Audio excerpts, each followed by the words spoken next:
2026 সাল আসতেছে, কিন্তু খুশি হও না ভাই, তোমার 2026 সালে একটি ব্যর্থ বছর হবে, একটি ফালতু বছর হবে, ঠিক 2025-এর মতোই। তোমার 2026 সালটি নষ্ট হয়ে যাবে ঠিক 2025-এর মতোই। যদি আজ থেকে এই 3টি কাজ শুরু না করো, তাহলে ওয়ান্স নিজের বডিতে কাজ করা শুরু করো। জিমে যেতে পারলে যাও, না তো ঘরে ওয়ার্কআউট করো, পুশ আপ, সিট আপ। অল্প টাকা হলে ডাম্বেল নিতে পারো, এটি দিয়ে অনেক ধরনের ওয়ার্কআউট হয়ে যায়। যখন তোমার বডি স্ট্রং থাকবে, তখন ফোকাস অটোমেটিক বেড়ে যাবে।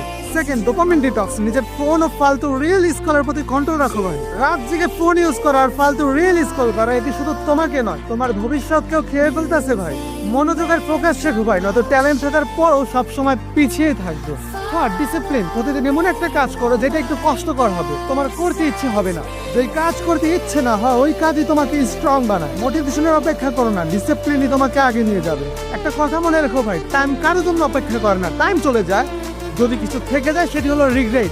নিজের অপকর্মের জন্য নিজেকে নিজের দোষী সাব্যস্ত করা। আর রিগ্রেট হলো পৃথিবীর সব থেকে খারাপ অনুভূতির ভিতরে একটা।